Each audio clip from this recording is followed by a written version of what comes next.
नमस्कार। हाँ। आज हम उत्तराखंड पंचायत चुनाव से जुड़े एक काफी उलझे हुए मामले पर बात कर रहे हैं। जी। नैनीताल हाईकोर्ट का एक हालिया आदेश आया है और उसने राज्य निर्वाचन आयोग के सामने एक बड़ी दुविधा खड़ी कर दी है। हाँ, ये मामला पिछले कुछ दिनों से खबरों में है। बिल्कुल।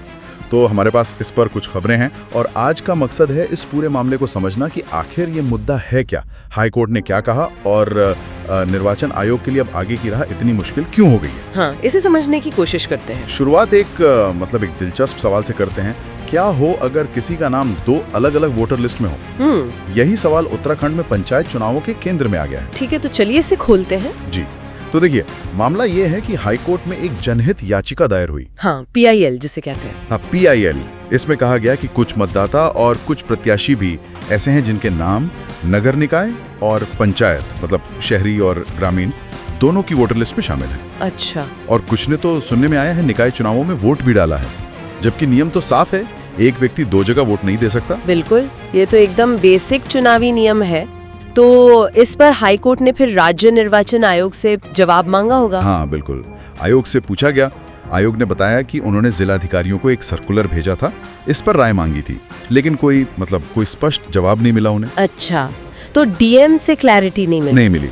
और यहाँ दिलचस्प बात ये हुई कि हाईकोर्ट ने आयोग के उस सर्कुलर पर ही रोक लगा दी। ओहो। और साफ किया कि भाई एक व्यक्ति एक ही जगह से वोट दे सकता है या चुनाव लड़ सकता है, ये क्लियर कर दिया कोर्ट ने। ये तो सही स्टैंड है, लेकिन कोर्ट ने वोट देने के अधिकार के बारे में भी कुछ कहा था, शायद वो भी महत्वपूर्ण है। बिल्कुल, हाँ, आपने सही पॉइंट उठाया। कोर्ट ने ये भी रेखांकित किया कि किसी को वोट देने से वंचित नहीं किया जा सकता, ये उनका संवैधानिक अधिकार है। बिल्कुल, नियम भी लागू हो और किसी का वोटिंग राइट भी ना जाए। ये एक तरह का बैलेंस बनाने वाली बात है। हाँ, बड़ा नाजुक संतुलन है। और यहीं से राज्य निर्वाचन आयोग की असली मुश्किल शुरू होती है। कैसे? आदेश तो आ गया, लेकिन इसे लागू कैसे करें? असल दिक्कत ये है क्योंकि प्रत्याशियों के जो आवेदन थे उनकी जांच हो चुकी है, नाम वापस लेने की तारीखें भी निकल गईं। अरे हाँ, प्रक्रिया तो काफी आगे बढ़ चुकी है। बिल्कुल, और 14 जुलाई को तो चुनाव चिन्ह भी बांटे जाने हैं। अब इतने कम समय में ऐसे लोगों की पहचान करना जिनका नाम दोनों लिस्ट में है, ये अपने आप में ही बहुत मुश्किल काम है। ये तो सचमुच बहुत मुश्किल है। प्रैक्टिकली कैसे करेंगे? लिस्टें वेरीफाई करना, फिर लोगों को सूचित करना, इसमें तो बहुत वक्त लगेगा। एग्जैक्टली, समय की कमी सबसे बड़ी बाधा है यहाँ। तो इससे अगर हम बड़ी तस्वीर में देखें तो ये सिर्फ समय की कमी का मामला नहीं है, ये भी दिखाता है कि शायद वोटर लिस्ट मैनेजमेंट में कहीं ना कहीं कोई कमी है। शहरी और ग्रामीण लिस्टों में तालमेल की कमी। हाँ, ये सवाल तो उठता ही है। तो आयोग ने क्या किया? कोई बैठक वगैरह हुई? हाँ, आयोग कोशिश तो कर रहा है। 12 जुलाई को एक बैठक हुई थी, लेकिन सुनने में आया कि कोई हल नहीं निकला। अच्छा। उम्मीद है कि शायद 13 जुलाई की बैठक में कोई बीच का रास्ता निकाला जाएगा।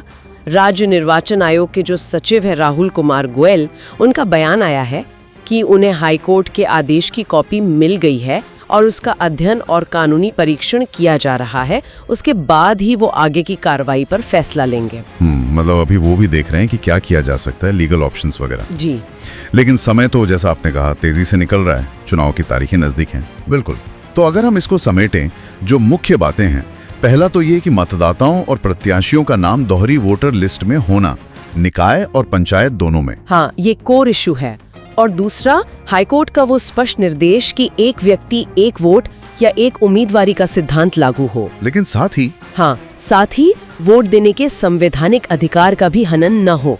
ये दोनों बातें साथ चलनी हैं। और आयोग के सामने सबसे बड़ी चुनौती है समय सीमा, वो भी तब जब नामांकन प्रक्रिया इतनी आगे बढ़ चुकी है। इस आदेश का पालन कैसे सुनिश्चित किया जाए? सही कहा, ये एक बड़ी प्रशासनिक और कानूनी चुनौती है। तो ये थी उत्तराखंड पंचायत चुनाव और हाईकोर्ट के आदेश से जुड़ी इस उलझन की पूरी कहानी। हाँ, मामला काफी दिलचस्प मोड़ पर है। देखते हैं आयोग क्या रास्ता निकालता है। हाँ।